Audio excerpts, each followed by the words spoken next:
Greetings, fellow explorers, and welcome to the very first, the inaugural episode of Geekoscopy 101, the podcast that explores the nexus between science, story, wonder, and philosophy. And today, we are exploring the wonders of teaching science through games and graphic novels with the science ninja himself, Nathan Schreiber. How are you doing, Nathan?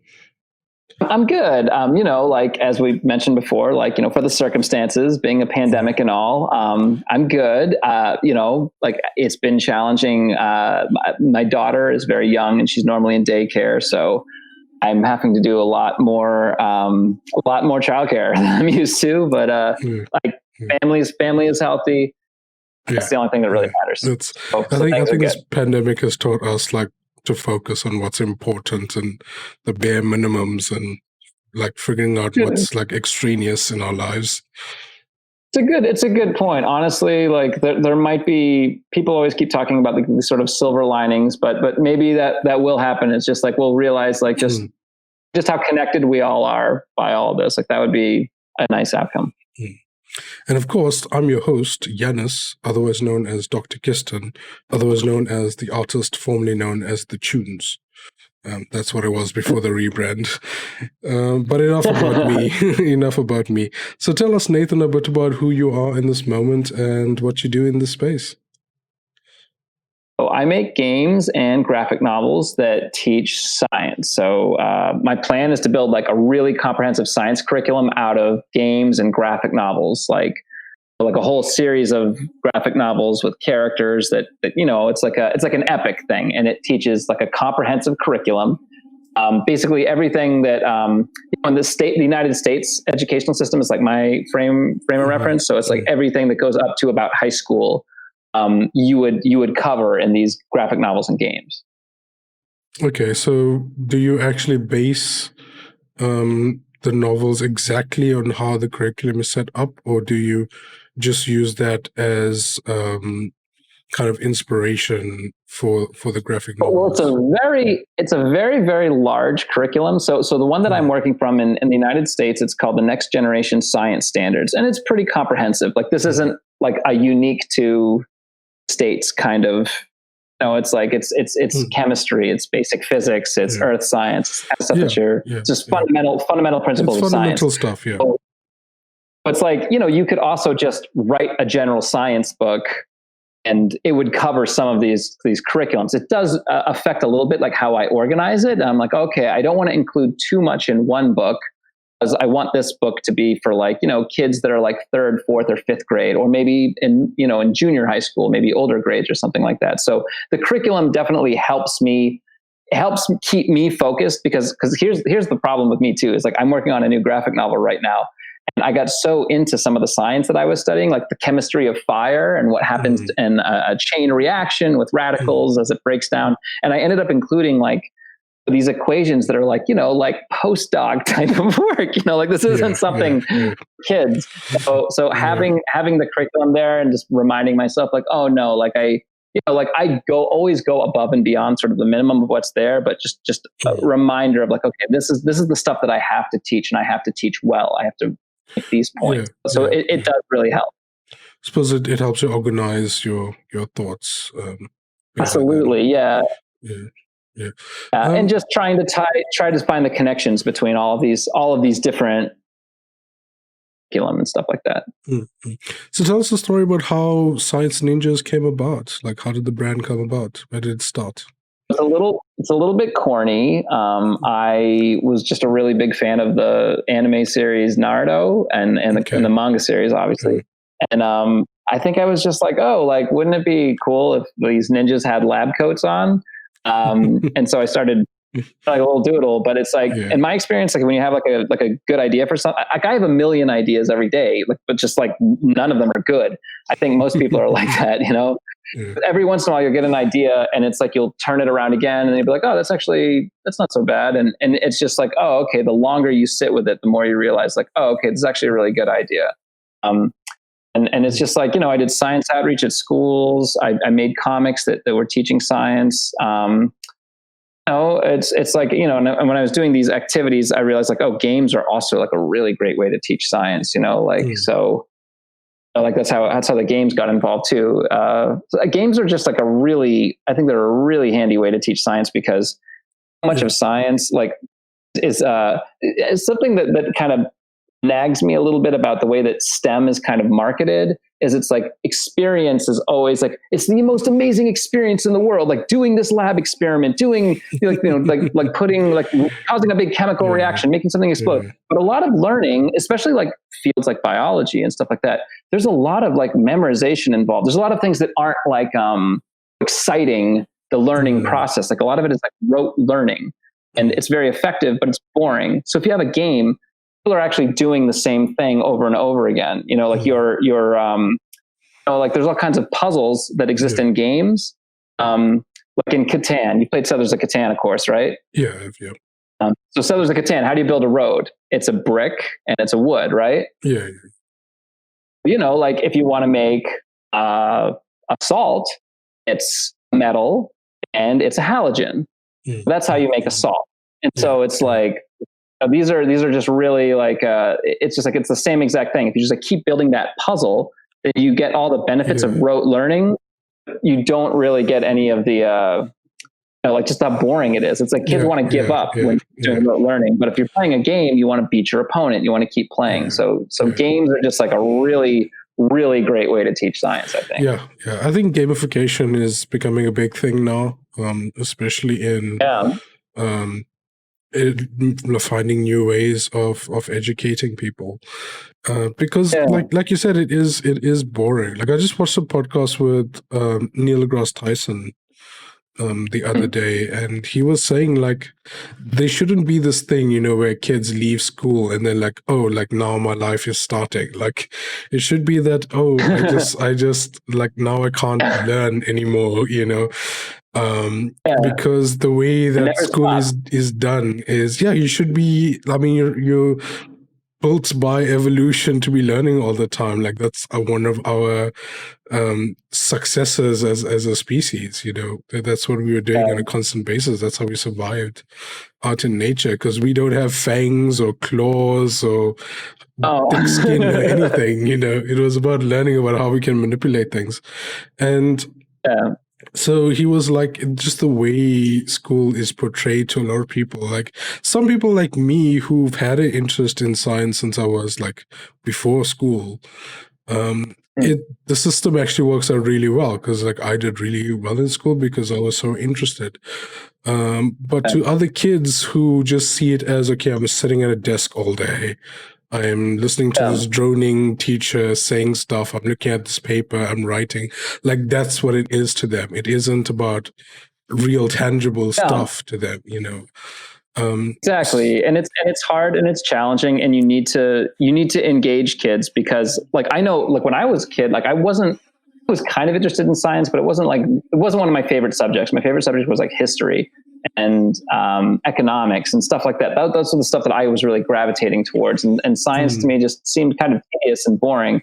And later, like in college, I was, I ended up becoming an engineer, but like I started studying physics, and it just felt like this, I don't know, almost like a kind of a divine kind of knowledge. It felt like, of like, oh, this is how the whole universe works. And just sort of like blew my mind. And there was just something about it. I was approaching at it from a different angle then. And I just feel like if we could reach kids, and like you said, like school is by nature, a lot of it is dull. Like you cannot be thrilling all of the time, but you can make ways to engage people thrilling. You can make those rote things that are necessary. You can make those exciting. And that's kind of the whole idea of science. Yeah. I think that's why gamification is becoming increasingly important, especially in a world now where it's so easy to get dopamine hits from random things that don't really teach you anything, like Candy Crush and like Instagram and stuff like that. Yeah, so you got to do that gamification well, though. Like that's the thing. I feel like gamification gets it gets a lot of kudos and stuff, but like it's got to be like I don't know how to put this. I'm a bit of not a game snob. That's like some things are called games that aren't games. Like they're puzzles. Like there's a big difference between puzzles and games. Like if you think about your favorite puzzle, you've probably like, if I'm talking like a jigsaw puzzle or something like this, you've probably like solved that puzzle maybe a handful of times. Like if it's your absolute favorite one, you won't revisit it really, if it's not. But a game, like you can play a game, hundreds of times. So it's very important. Like when you're talking about gamification, there has to be like a little bit of strategy. There has to be like some interactivity. Like it can't just be like, oh, here's a badge, like here's a blue badge for buying the most stuff, like that's my kind of. There's got to be risk reward. There's got to be some sort of effort that you get a reward for. It's like you're just not getting free medals just for being there. Otherwise it's not going to work. Yeah, like you said. But thinking about, talking about games, you have a card game or board game known as Valence, which teaches chemistry. Just tell us a bit about that. Okay, so Valence is so there's Valence and there's Valence Plus. So Valence Plus is a board game. Valence is a card game. They're both essentially card games. It's a pretty simple game. Like you're building compounds out of different element cards. So you have a hand. It has cards in it. These are element cards, and they all have a different oxidation state. So like oxygen is -2, carbon is +4. We chose specific oxidation states. I know a lot of these elements have many different oxidation states, but in order to keep the game simple, in order to make it a game for kids, we chose some very specific ones. So you add those oxidation states up to 0. So if you have sodium, it's +1. If you have chlorine, it's -1. Oh, it adds up to 0. And then you make a molecule, you make a salt.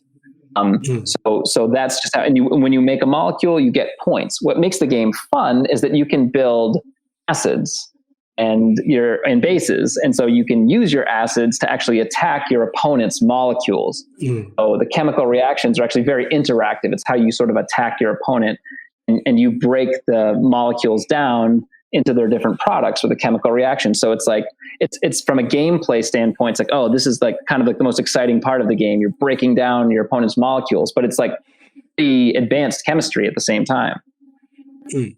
Yeah, I've only seen it being played, unfortunately. I need to get a copy at some point. But from what I see... I'll get you a copy. From what I see, it's really cool. And it teaches you the fundamentals, and it's simple to understand and play. And it's fun in that, okay, it's a bit competitive, and the mechanics do kind of incentivize you doing certain things and learning how things work. And I thought it was fairly simple, but also works really well. Something that's pretty cool is like if you talk to kids who've played the game for just like a couple games, be like, oh, what's the product of an acid-base reaction? They'll tell you, oh, salt and water. Like they'll know that, like that's like, that's some real fundamental chemistry right there. Yeah, it works. And speaking of working, like your game was actually tested scientifically.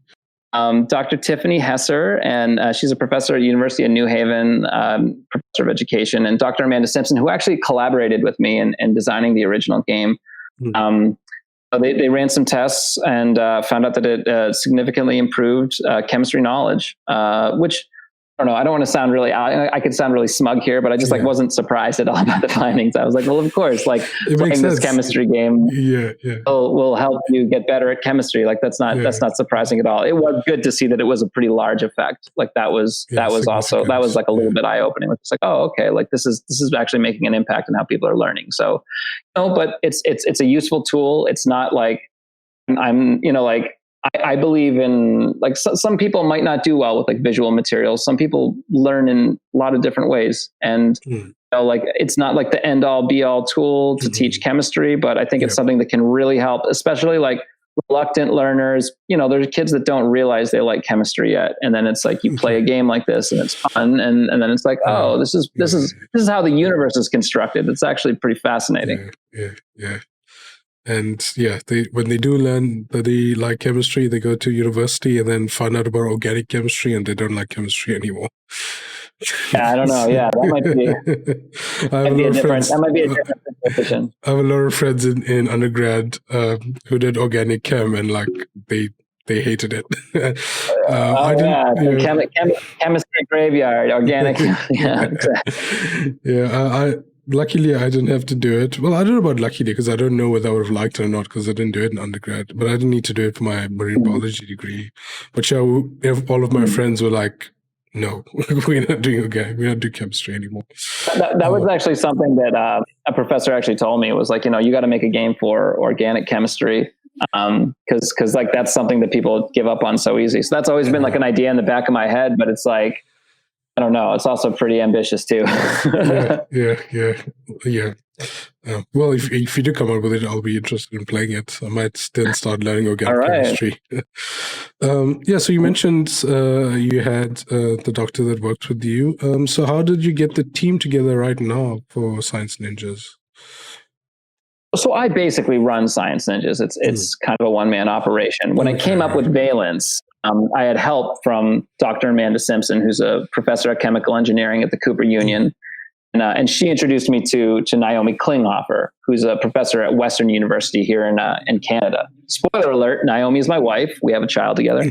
So I had like the idea for Valence, but they really helped me streamline it and align the gameplay with the chemistry. And every once in a while I'll have like an intern like Wimek Tufi, aka the Cosmic Ray. She's like a scicomm celebrity now. Like she was an intern, which was really cool. When I was living in Chicago, she was working at the Hayden Planetarium and interning for Science Ninjas, which was really cool. And she's someone like, if you want to, like you ought to reach out to her because she's like a really who's really on top of like the synergy between science and storytelling. It's pretty cool stuff that she's working on. I'll get there. She seems a bit really good, high up there. I need to do some work. That's what I'm saying. Like she interned for Science Ninjas. I'm like, geez, remember me when you're big, Ray.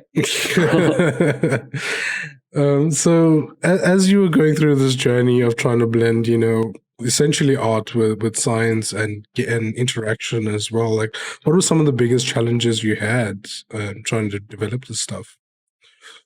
It's tough. Like I'd say that there's like sort of like my philosophy behind Science Ninjas is I want to make stuff that like looks really enticing. Like sometimes it's like people try to like see similar products like this. They don't really go the full nine in terms of the art direction and the creativity. Like I want the stuff to look so good that kids want to play it knowing nothing about the game at all. Yeah. That's like my goal. But then it's like, particularly when you're like teaching like these complex abstract concepts, it's like simplicity is also really helpful. It's really helpful to have things be really, I don't want to say sparse, but like designed in such a way that it's very, very clear. And so I always want to throw cool illustrations and bright colors and all of this on there. And there's a little bit of a tension there between like being very clear and having images that I know will really appeal to learners in the way that I want them to. So that's a little bit tense. Sometimes when I'm making the graphic novels in particular, it's like, because there's a story, there's a setting, there's an environment, but then there's like a science lesson that I'm also having to teach too. And like trying to figure out like where one ends and where the other begins and how to make it smooth between those can be very, very challenging sometimes. And you kind of have to pick, the right kind of story. Like with Big Trouble with Simple Machines, it's easy because they're characters, they're trapped in a dungeon and there's 6 levels to the dungeon and they got to use a different simple machine to get out of each level of the dungeon. The new book I'm working on, Valence, is like, so I'm working on a series of graphic novels that are based on the game. And it's like a much more complex storyline, and the writing has been really challenging. It's definitely, it's almost there. It's like really, really, I'm really excited about this project. I'm just about wrapping up so it's 3 books. It's a trilogy, and I've got the first book done, and just got to wrap up the second and third. But it is a real challenge, like balancing, like, okay, well, like how do I synergize these two things and make sure that it's still really exciting and really enticing, but that it's still like teaching this fundamentally sound science at the same time. Sometimes it's like, okay, I'm going to lean a little bit more on the art, and sometimes I got to lean more on keeping things simple and clear. It's Yeah, I mean, I must say you got part of Big Trouble Little Machines. Is that what it's called? Simple Machines. Simple Big Trouble with Machines, Simple close Machines. enough.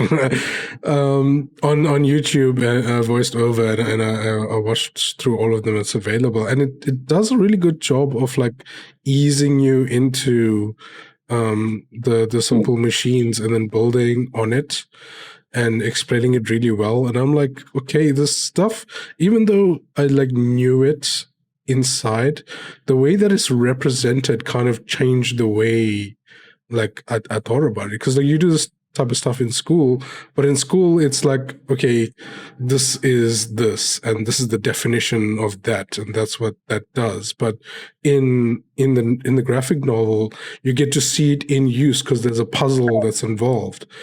Exactly. And then it builds on top of each other, and I was really impressed. It was a really good way of kind of building through the machines and how they interact, and it was really cool. Thanks. You know, it's like something that's like I kind of lament about a lot of science textbooks is you look at the kind of problems that are given. It's, you know, the problems, like it's a word problem, and it'll be something like a weight is hanging from a wall, and it's like that's not interesting at all. You know, so you know, have a free body diagram, but it's, you know, two people in a sumo match, or you know, like have it be sort of like a Mario style, like, okay, how do we get up to this? You know, it's like a platform game or something like that. You know, it's just a little bit more of being able to conceptualize it in a way that's just, yeah, it's got stakes, it's got characters you're invested in. It's like some of this stuff can be tedious to learn this stuff, and I feel like that's a sort of a dirty word. You know, it's sort of like it feels like we're supposed to be really, really quiet when we say like, oh, like learning science can sometimes be like difficult and repetitive and hard, and you know, all of those things added up together are boring. So it's like you don't want to say that, but it's like you know, it's like it can be, it really can be, and it takes a lot of work to, like you said, really make you feel like, oh, okay, this is what that lever looks like. This is where the fulcrum is, and this is how like changing it has a different consequence for the characters that are involved in this situation. Like that's you know, like that's like what I'm hoping people come away with. Yeah, speaking of the characters, I like them. They're quite interesting. A little bit simplistic right now, but I'm sure like as time goes on, they'll develop. But what inspired the different characters and their personalities? Definitely like a lot of Japanese comics, I would say. Like I'm a big fan of Osamu Tezuka, like who I think did over 50,000 pages of comics and also has an MD. So he's a very impressive guy. But like Carlos, for instance, is kind of a synthesis of two of his characters. Like I don't know if you ever read Astro Boy. I've like heard of it, but I haven't read it. Yeah.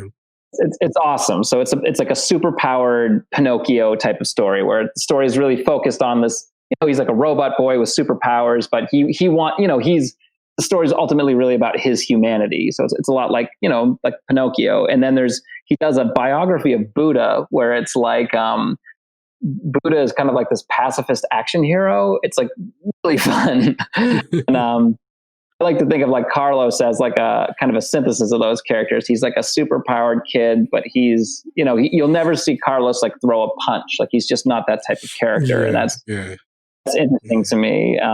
Yeah, I mean, I like to have like sassy characters. Eureka is fun. She's a little bit of a jerk, but she's brilliant, and she drives the action. Like it's like good to have that character that just is like, okay, you're like, this person's like really making everything happen.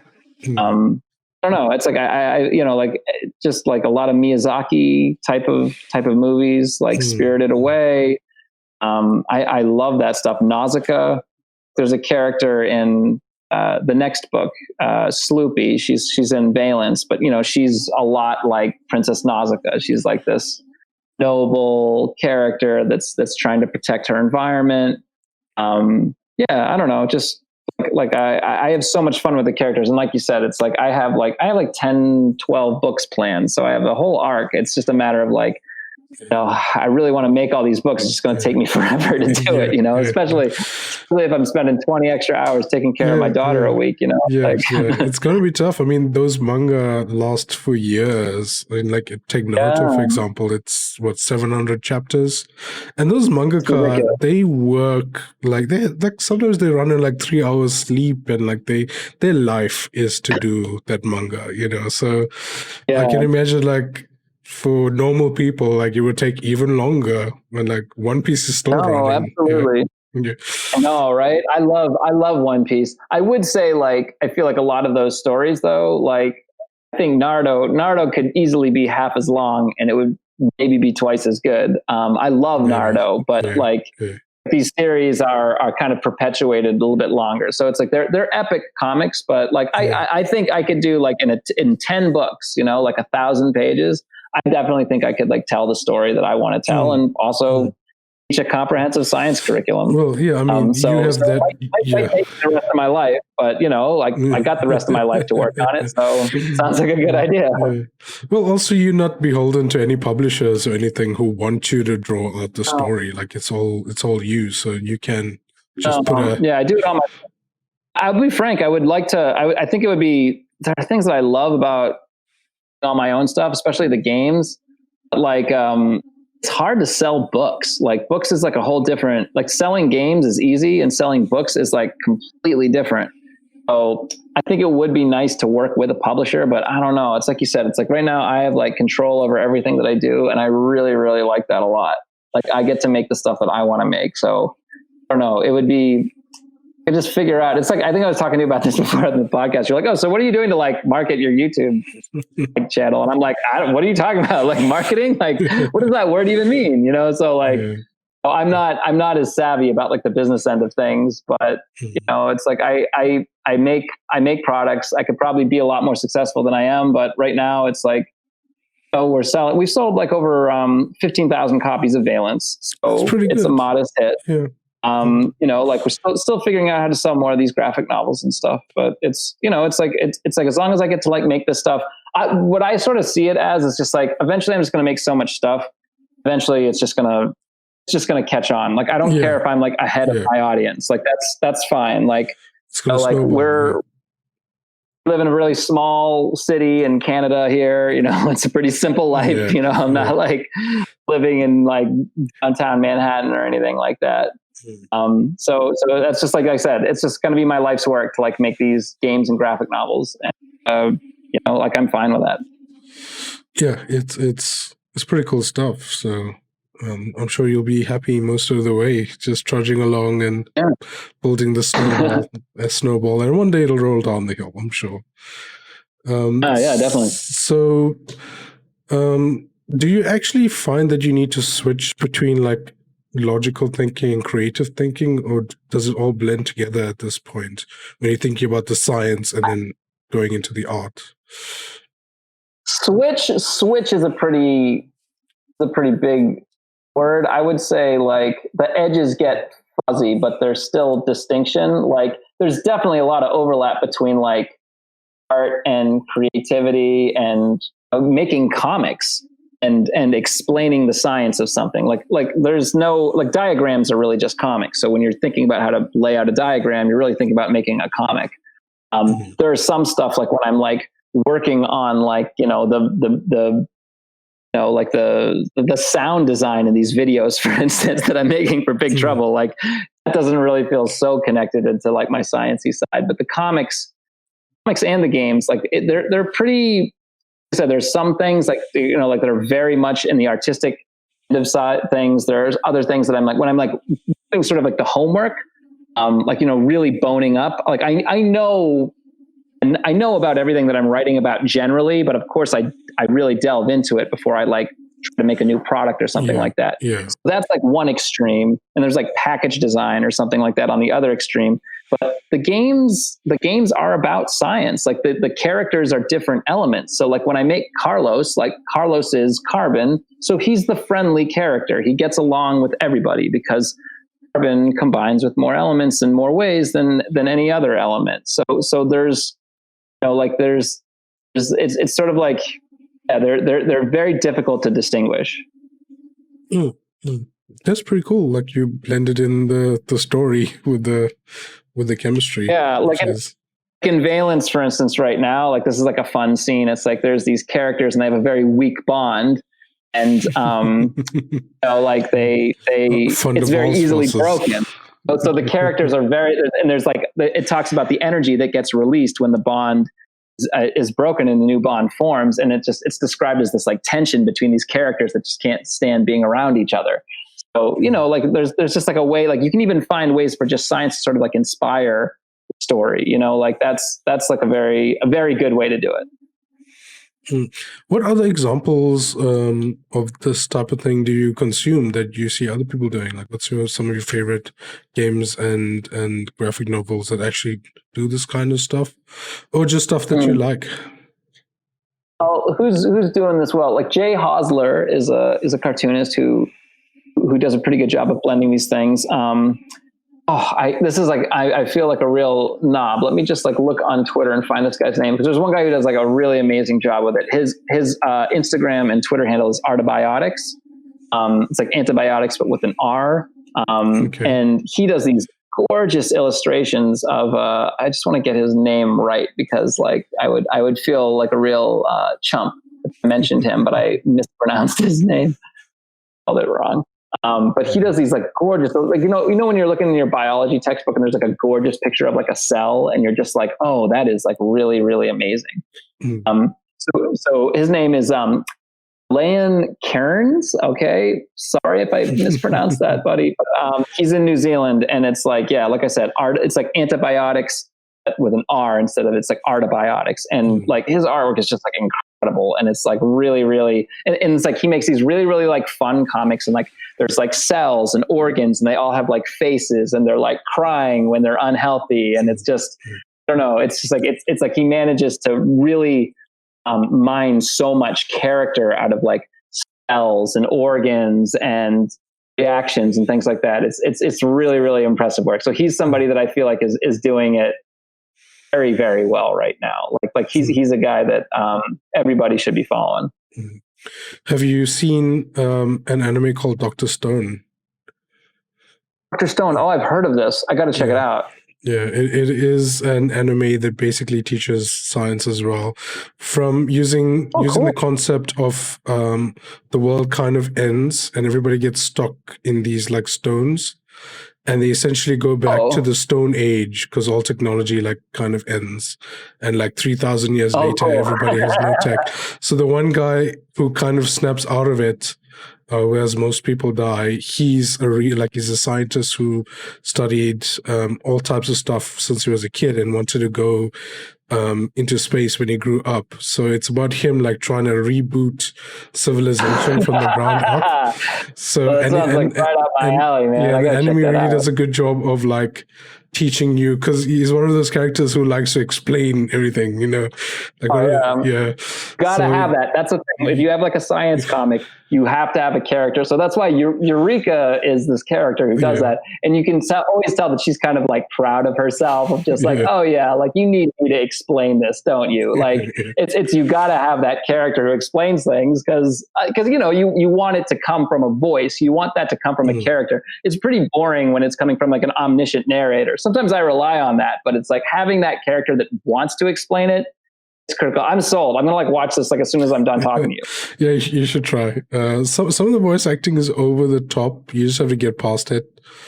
Some of these animes, you know, the first few episodes, they try to make it as crazy as possible to hook people.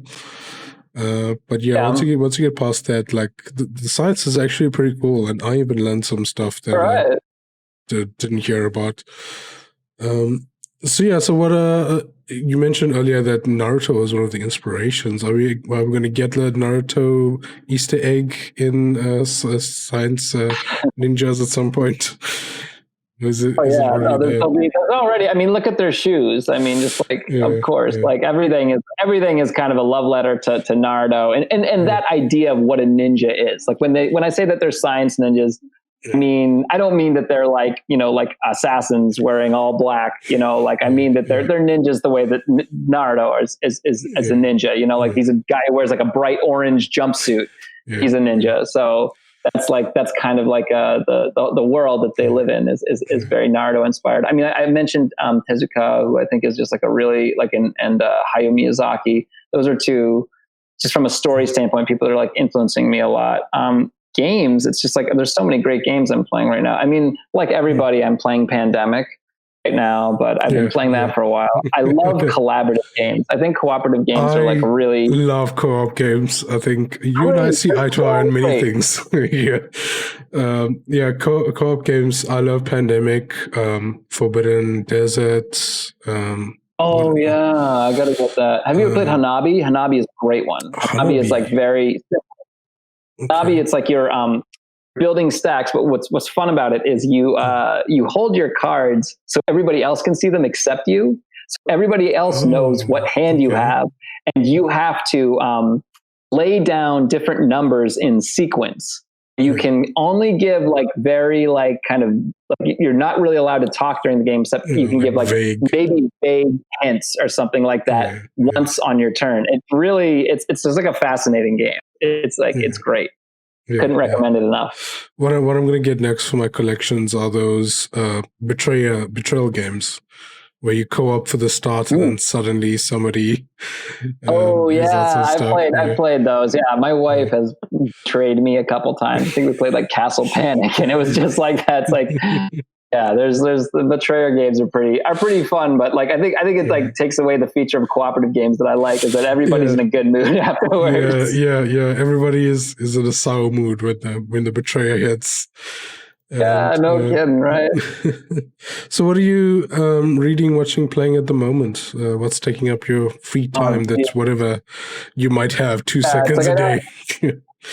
I don't have much, honestly. I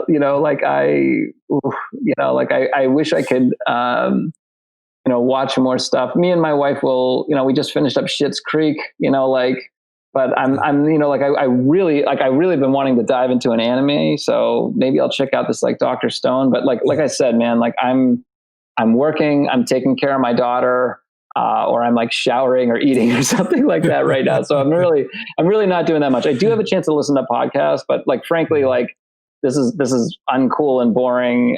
But it's just like, I've been listening to a lot of like podcasts about like the news. Like I'm from the States, like I live in Canada, but I'm from the States, and like the United States is like a dumpster fire right now. Like there's a lot of problems. Like the COVID response was like epically horrible. Like there's the protests that are going on.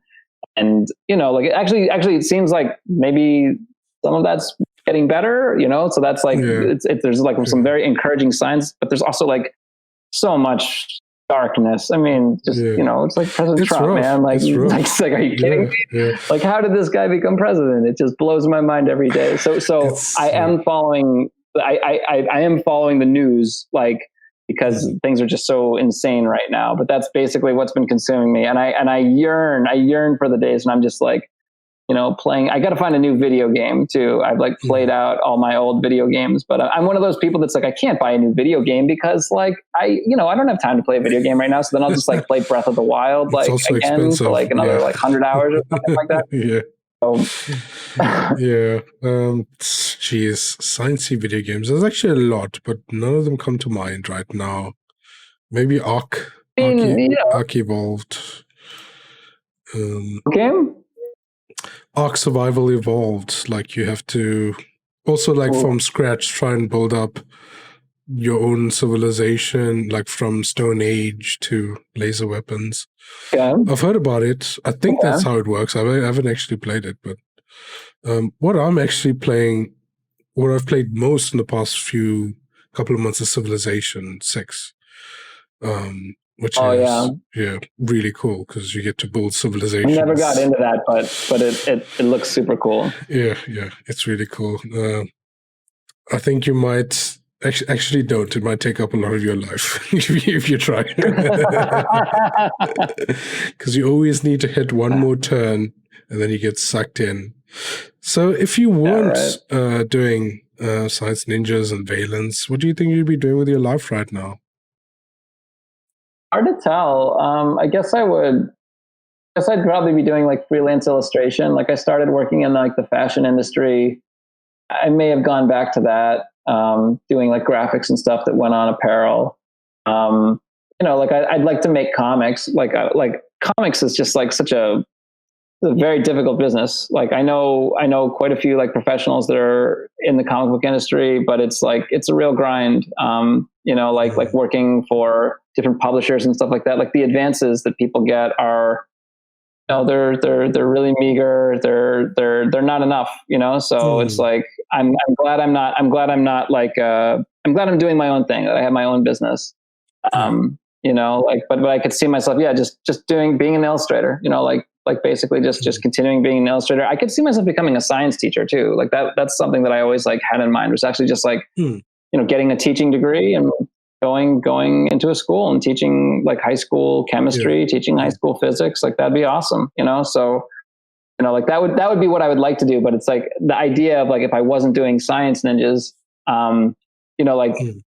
it's like if I wasn't doing Science Ninjas, I don't know if I would have been quite as into science as I am now. It sort of like took that spark, and it sort of, I really went somewhere with it. Like I was always, I was an engineer. Like I love science, but like, after really getting into it with what I could do with Science Ninjas, and then really, really just like exploring many more different topics, and just realizing how much I just love all of these different, just like how the universe works, how it's all connected.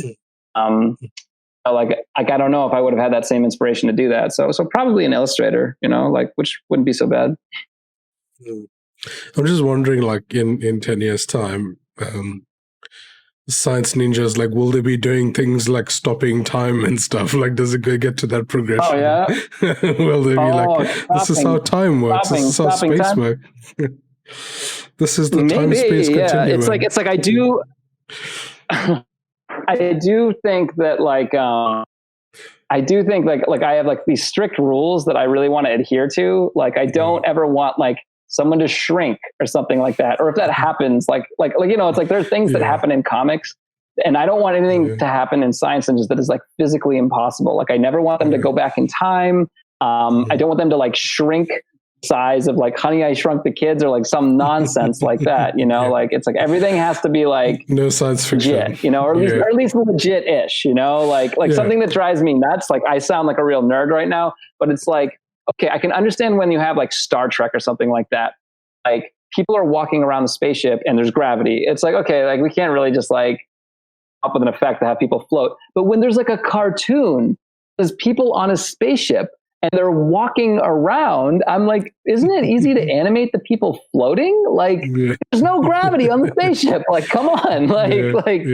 It's just it's so ludicrous. And it sort of drives me nuts that like, have you ever seen 2001: A Space Odyssey? It's I haven't yet. I need to. Classic. It's a classic. Okay, so in the movie, there is a space station, and it's designed in such a way that it has like a rotating kind of torus. So, and it shows it spinning, and it's like, like he goes into all of this, the director goes into Stanley Kubrick goes into all this work to show like, hey, look, this is how there is simulated gravity on this spaceship. And that's like how people are able to walk around. And that's why when we film people walking around, which happens in a movie studio set, it makes sense because there's this torus spinning. And then every movie after that is just like, oh yeah, there's like gravity in space, It's like no big deal. We just have like gravity on a spaceship. It's like, and then they'll get into some conflict with some other alien ship and be like, oh geez, what should we do? And it's like, I'm always like, why don't you use whatever device you have that generates artificial gravity on your ship? Use that as a weapon, because it's obviously the most powerful thing in the universe. Like, it's just like, it's just one of those things, just a little thing. It's like, when they punch somebody and they immediately like are knocked out like indefinitely for like, like hours, and but they're not really suffering any trauma. It just like, that's another thing that just like drives me nuts. So it's like, I want to design Science Ninjas so everything that happens is like, is explainable. No one's going to fly and then like change directions like Superman. Everything, there will be like amazing superpowered things that happen, but they will all like have at least a legit rationalization, like within the realm of possibility to actually happen. Like, yeah, exactly. Yes. I think that's a pretty good like North Star to go for. It keeps you like grounded. You gotta have rules. You gotta have rules in your world. I mean, it's like, okay, so like Carlos, for instance, his muscles are made out of metal. That's like a little intense. Like, I don't know, like seems like I don't know, that's probably impossible, but it's not like it would unweave the fabric of the entire universe if it were true. That's like what I'm going for. It's like, you know, it's like if you could make gravity in space, like you could do a whole lot of other things that are maybe more interesting than, you know, like zapping people with phasers or whatever, you know? So yeah, getting back to something a bit more serious. What do you think are some of the biggest problems in STEM right now, and how would you go about trying to solve them?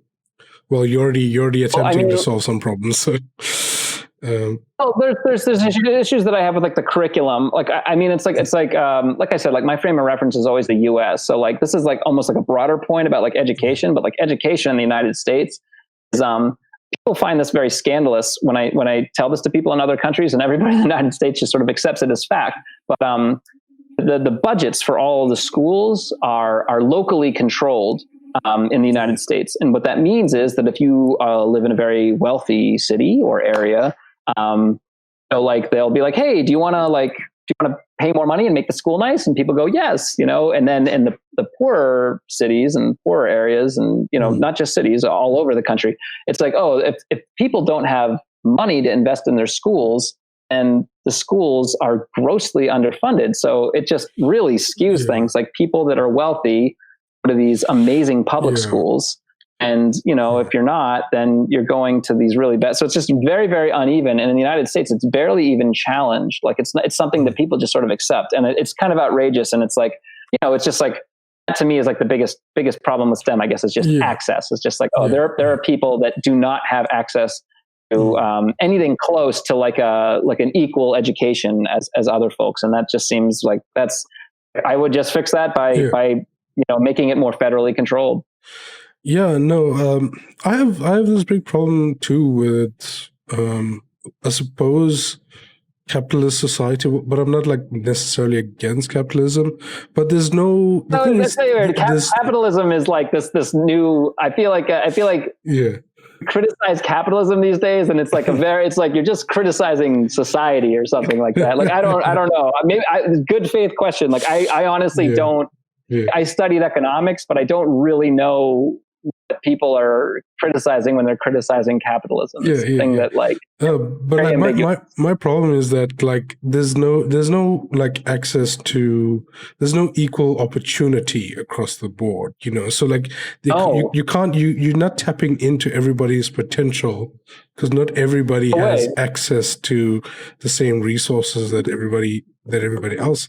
At least like fundamental, like there should be a baseline level where we're like, everybody needs to have this amount of access, and then we can be like, okay, then we judge people based on their merits or work or whatever. We'd all be better off for it. We'd all be better off for it. Like you think about like the kinds of, you know, imagine if we lived in a more just society. Think about how many more, you know, like geniuses that we would have discovered throughout history if things had just been more equal. And it's like we would have better products, we would have better technologies, we would have, you know, better everything. So it's like it's really just a way of like society like ripping itself off, and it just it's infuriating, you know. It is. And the thing is, like, you know, different cultures and different peoples in previous time discovered things that we don't know how they did. You know, we don't know how those monolithic structures were kind of built 10,000 years ago. We don't know things like Greek fire. We don't know things like Damascus steel.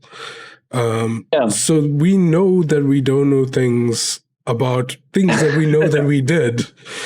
So like imagine what we don't know about what we don't know if everybody had opportunities that everybody else had. Like where could we have been right now? You know, maybe we would already been a spacefaring species by now, you know. Oh man, space elevator. I'm like team space elevator all the way. Maybe like Elon Musk wouldn't have to be working that hard to get everybody into space, or NASA, or whoever else is working. Like it's kind of weird. Like I think as a species, we shot ourselves in the foot so many times over the years, and like we keep doing it and not learning. But I think that's also kind of one of the, I think it might be one of our just our evolutionary adaptations. So like we shoot Yeah, ourselves in there you the foot every time. Maybe it's to prevent failing upward, hopefully. failing upwards. Yeah, it's just a weird thing that, you know, sometimes you have philosophize about, even though like, yeah, we also don't know like who are we to judge about what's really going to go on. Like sometimes you can only worry about your own life, you know, and I think that's kind of also. Dude, you're blowing my mind, man, with this humility. Like, are you? I thought you were on Twitter.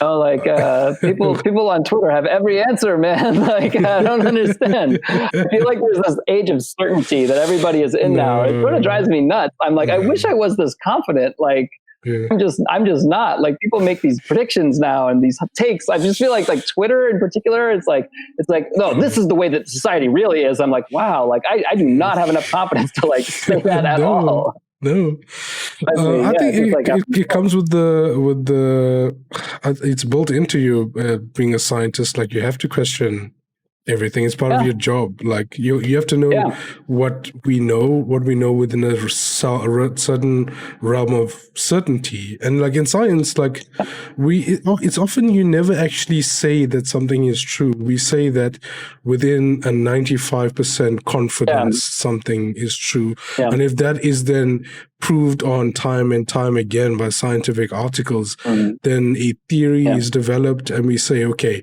we're pretty sure that this thing exists. Like we're pretty sure that gravity exists. Like there's no question. The math is there, you know, we're pretty sure that evolution exists. Like everything is there, you know, so I think, it's probably built into me that, you know, I should always question.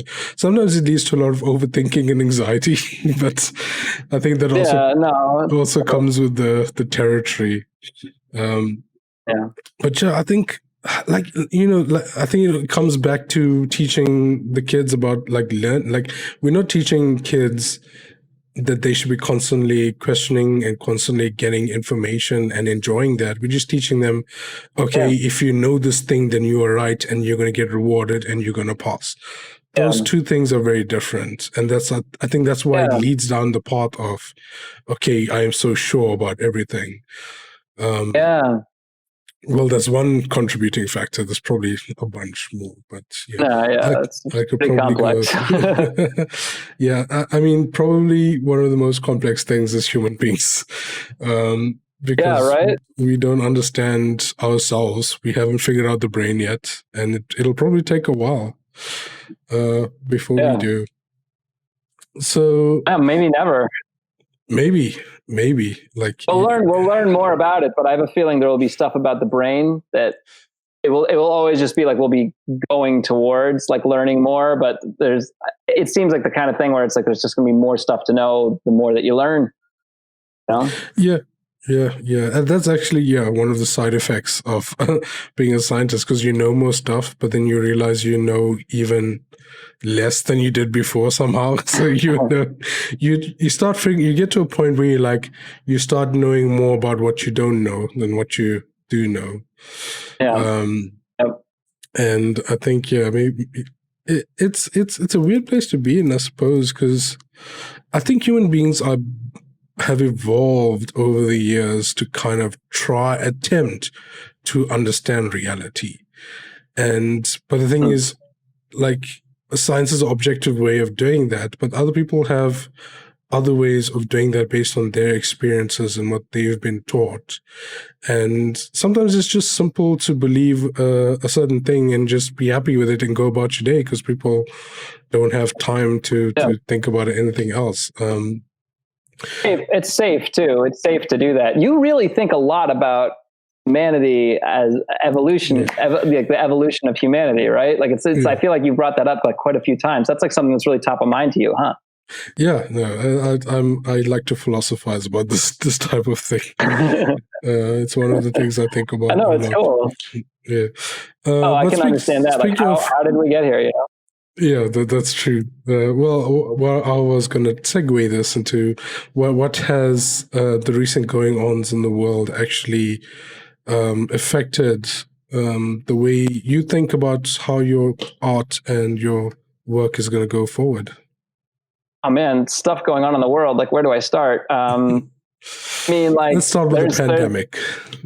Okay, yeah. Well, in terms of the pandemic, it's like this made me think a lot more about just like education and how like it's like if we're not going to have schools, like what kind of like resources can we make to make things like more accessible to people? And it's like, and it also makes you realize like, and like I feel like a real kind of jerk just like admitting this is like, oh, like I didn't really consider too many people for this who just like couldn't leave the house or like couldn't attend school for health reasons, that had like compromised immune systems, like people that weren't like, able-bodied, I suppose, and giving them access and stuff like that. So now it's like that's sort of like top of mind now. It's just like, okay, like how do we make sure that everybody can get this? That was like one of the big reasons why I decided to put Big Trouble on YouTube, which is like, oh, okay, like I'm going to make a resource that everybody can use right now. So, like that's sort of like what I'm thinking about, is just in terms of like, all right, like how do we make sure everybody can still keep learning while we're still trying to like maintain social distance and try to emerge from the end of this like, kind of dark tunnel. Yeah, I think we're living in a new universe now, the coronaverse, and a lot of things are going to change about how we do things going forward. And, a lot of it's going to suck, but also there might be opportunity in there. You pivoted in some way about how you're presenting your information or making it available, and some other people are going to have to pivot and recover. But a lot of people are strong and will endeavor. It's just about. I think it's a good time to just sort of recognize like the broadly sort of what you were saying earlier about like, about capitalism. It's just like, oh, like there's stuff that's like a lot more important than that. I know that, like I said, like it was in the framework of the United States where I'm from, but it's just like there's all this big talk about like, oh, like we want to get the economy going again. It seemed like most people were like, no, like this is more important. Like maybe most people will just get a really bad flu, which is not pleasant. But they're like everybody knows somebody who's like a vulnerable member of the population. So I feel like it almost is kind of like boosted empathy. Like something that I wonder about is if it's the feeling of sort of social solidarity that people felt because of COVID-19. Like, okay, we're all staying in together, we're all wearing masks, we're all going through this. I wonder if like the Black Lives Matter protests in the United States, I wonder if that like contributed to that. Because these are really well attended protests. It's like the approval for this movement is higher than it's ever been. And I wonder if like, like there's a little bit more social solidarity now because we've all been through this thing. It all required all of us to sort of work on it. Like we all had to wear masks. We all had to be careful. We had to like social distance, sacrifice some things, like make a shared sacrifice. And I don't know, like, I wonder if like, like maybe it's like engendering this sort of feeling of solidarity, which is, necessary. Yeah, indeed. And I think there might be a good time to pack up camp and head back to our labs. And fantasy worlds. Back to making comic books and games, Indeed. But first, Nathan, why don't you let our fellow explorers here know where they can find you and your work on the internets? Okay, so you can go to the website is scienceninjas.com. There's a lot of comics on there. I'm Nathan Schreiber on YouTube, but just look for Science Ninjas. You can find Big Trouble on there. And I'm on Instagram, Twitter. I'm Science Ninjas, like Facebook, just Science Ninjas. You can find everything there. And if you want to actually buy like the book or games, you can go to Amazon, and it's on Amazon.com. And like there's some stuff on Amazon.ca and Amazon.uk. And sometimes it's like what I'll tell everybody is that like a lot of people, you can order stuff from Amazon. There's a lot of places that will just forward it to whatever country you're in. So like, if you're an international listener or something like that, like there's services that can get you the game from Amazon.com to like the Philippines or Australia or something like that. So, it's like, I'm always frustrated when international people like will email me and be like, hey, I want to buy a game from you. And I'm like, oh, I really want my game to like be in Japan. It's like, a real hassle to send it there, and it's very expensive, so it's one of those things where I'd love to have a wider audience. I just, it's like I'm like a one-man operation here. So yeah. Well, you might just have to wait like a little bit more, and when our Amazon overlords get drones and send them everywhere, there you go. Exactly. then we might be able to get it easier. But right now in South Africa, I'd probably have to use Ubuy or something like that. So maybe Amazon might work. It depends. But thank you, Nathan, for joining me. It's been really fun chatting to you. Yanas, it was great. Thank you so much for having me. I thought this was so much fun. And yeah, I'm really looking forward to your future work and your current work. And I hope everyone at home had a really good time listening to us when this is out. And thank you for sparing the time to chat. Do go check out Nathan's stuff. Start with the YouTube stuff since it's available and you see how good it is, and then look up the other stuff as well. And I hope you guys had fun learning with us today. Otherwise, stay safe, keep well, stay tuned, and cheers.